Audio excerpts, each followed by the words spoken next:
Hey everyone, welcome to the objective number 3.1 of your apply cryptography, and in this particular section our focus is purely on cryptography. We are going to talk about so many things about cryptography.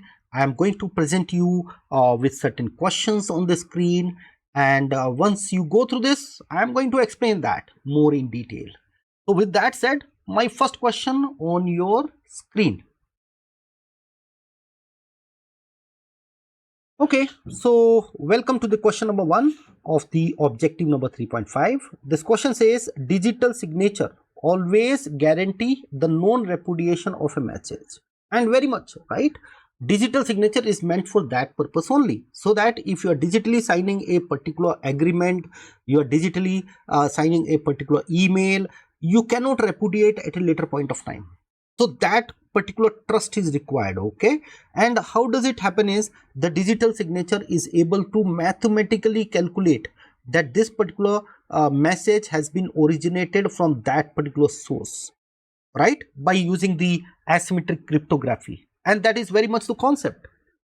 So we can tag this particular question as a true one. And with that said, my next bomb is here. Question number 2nd of the objective number 3.5, it says symmetric encryption always offers the fastest encryption and decryption speed compared to asymmetric cryptography. And that is very much a true statement, because in symmetric cryptography we are using only one key on the sender side and the recipient side, same key, and because of this we are using the same size of key, and also the key is relatively smaller as compared to asymmetric cryptography. So in asymmetric cryptography, which is based on big prime number factors, these particular private key and the public key, they are nothing but the factors of a big prime number, very big prime numbers. So obviously these factors will also be bigger, right? And based on that, whenever you do the particular encryption or decryption function, is going to take a lot of overhead, and that is the reason why it is little slow on performance as compared to symmetric cryptography. And that is also one of the reason we use asymmetric only for things like key exchange, certificate exchange, trusted key exchange, and those kind of stuff. We don't use it for bulk of the data. The bulk of the data will be actually transmitted using symmetric cryptography. It will be encrypted using symmetric, and the key or the certificate etc. is encrypted by asymmetric cryptography. That is the base concept I wanted you to know, and based on this particular question can be tagged as a true one. With that said, let's go and practice the next one.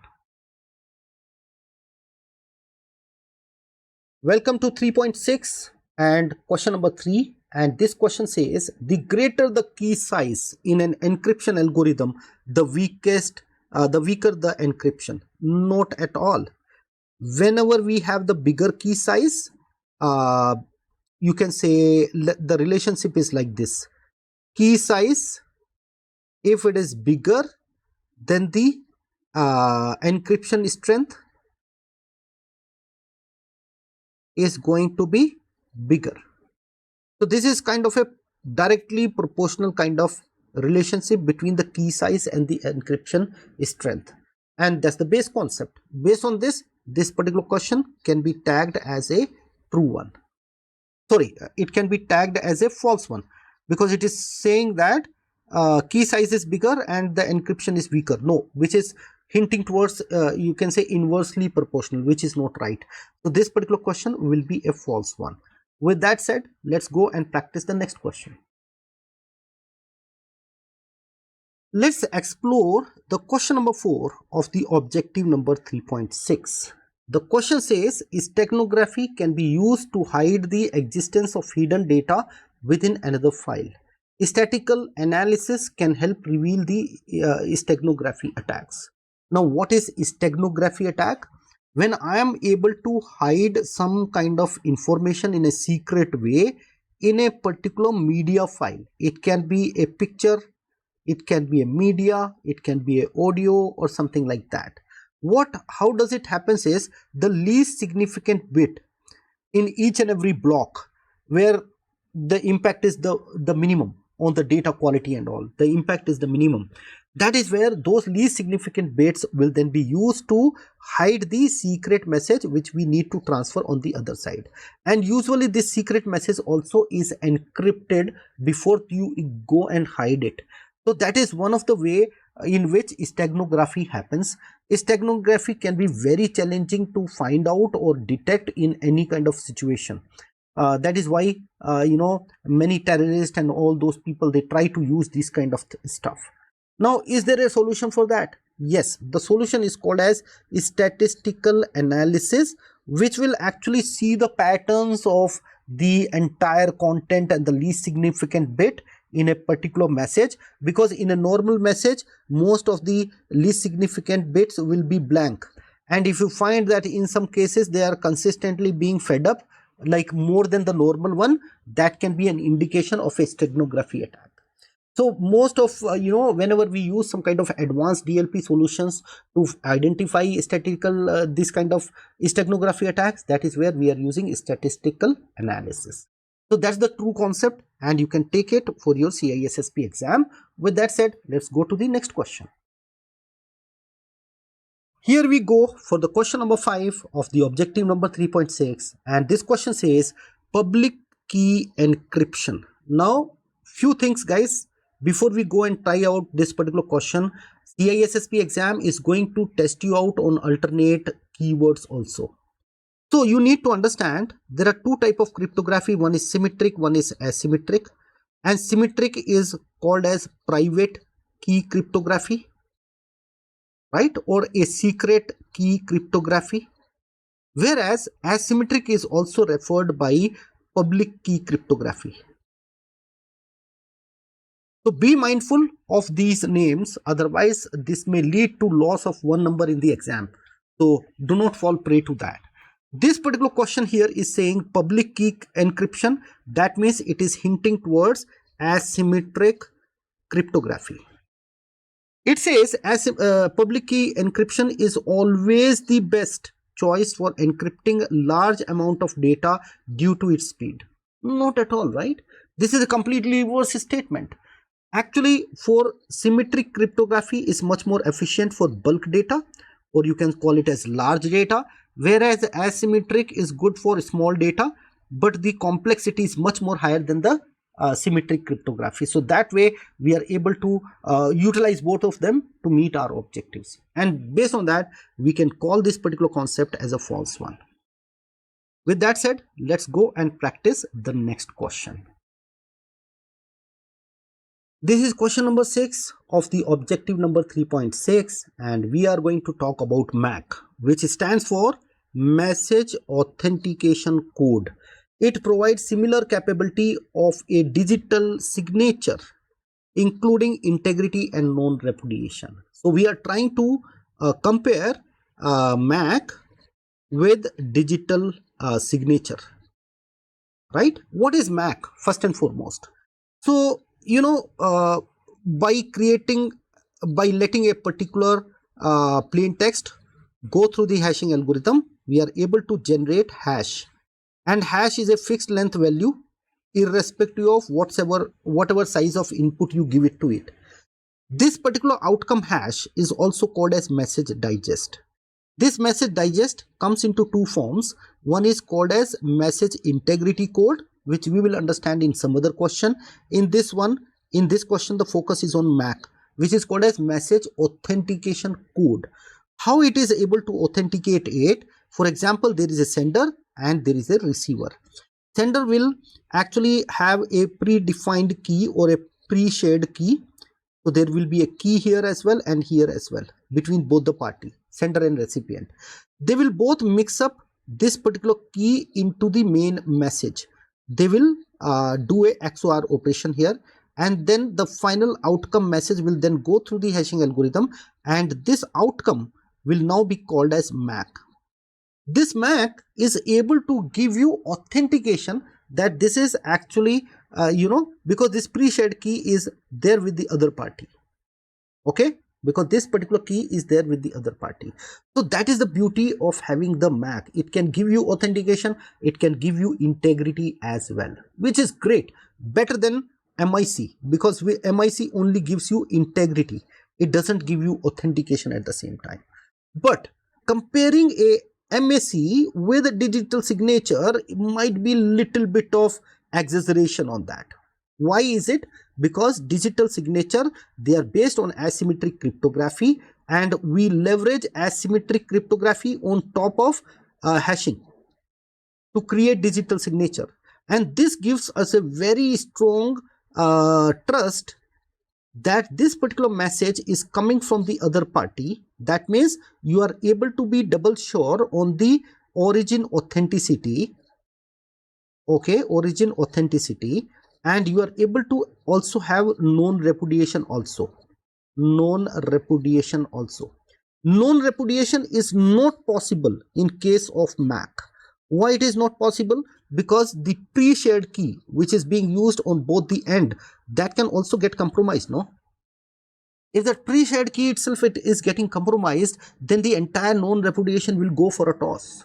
And that is why the major difference between MAC and digital signature is MAC does not give you known repudiation, whereas digital signature also gives you known repudiation. So comparing MAC with digital signature may not be the best comparison between that, and that is why this particular question can be tagged as false. I hope this gives you a clear clarity on this particular concept. With that, let's go to the next concept. Question number 7 of the objective number 3.6, and here we go. Password salting can defeat dictionary and brute force attack on stolen password hashes. Now, first and foremost, let's talk about what is salting. In the previous question also, we have spoken about MAC, and MAC is one form of salting only, because in this, whatever we are doing is we are mixing a key along with the message and then letting it go through the hashing algorithm, and the outcome is the hashed message. We call it as keyed hash, we can call it as a HMAC, or we can also call it as a message authentication code. These are the different terminology, right? Be aware of that. Sometimes they may use it, right? Now, in this particular question, it says password salting can defeat dictionary and brute force attack on stolen passwords. I think this is very much a true statement. Why it is true is because your passwords are not stored the same way whatever you type, right? Whenever you type in your password, it goes through a key stretching method. There is something called as key stretching. So there is an algorithm like PKCS or maybe bcrypt or things like it, which will actually convert your normal password which you generate into a hash function. Now, whenever this hashes has to be stored, because normal hash password is very much susceptible to dictionary attack. There are pre-available big files which has all the dictionary based passwords and their hashes there. Attacker can quickly compare it and can break your password within seconds. So what we do is there is something which need to be mixed up in this particular hash, and that is called as salt. A salt is nothing but a random value which is mixed with the password, and then in the database, let's say we have a password, and then we also have the salt also, okay, or you can have the outcome hash value and the associated salt. The key is into two things. One thing, this particular salt has to be a strong one. If you are using a salt which is a very low small salt, that can be a problem statement. Second thing is, if you are storing this salt value along with the password hash in the same database and the attacker gain access to the same database, you lost everything. There is no use of having salting in there, right? So you need to make sure they are stored separately and separate controls are there for both of them. So your system, the architecture system should be in such a way you are able to prevent it. Yes, but if you implement salting, which is strong also and which is managed securely also, it can definitely help you defeat dictionary and brute force attack. I hope that give you a good clarity onto this, so we can tag this particular question as a true one. Here we go on the question number 8 of the objective number 3.6. The question is, a longer password salt always result in a stronger resistance against password cracking. Now, this particular concept can definitely be taken as true in the first sense, because a longer password salt always return in a stronger resistance against the password cracking. That really helps, but there are certain caveats to this. Number one caveat, the salt should be random enough, number one. Then your salt length, the key consideration is on length. The question says the lengthier the salt, the better the outcome.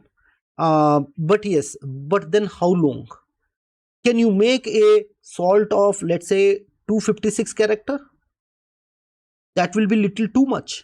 If you increase the salt to so much depth, like just like you are using another hashing algorithm like SHA-2 or 3, right, the entire family, then it is going to be a lot of overhead on the system. The system will get slow. So length is also very, very important. For example, using a salt health length of 32-bit makes sense, but if we are still using 128 or 256, that makes a lot of overhead on the system. So be mindful of the length as well. It's not that it's true, then you are going to keep increasing the salting. So make it random. Number one, make it random. Number second, length. And number three, how you manage and store the salt. That is also very, very strong thing which you must remember. So these are the few things which you need to be mindful when it comes to salting. With that said, guys, we are done with the part 1 of your 3.6. I hope you enjoyed this particular session, and I am going to see you on the other side in my next video.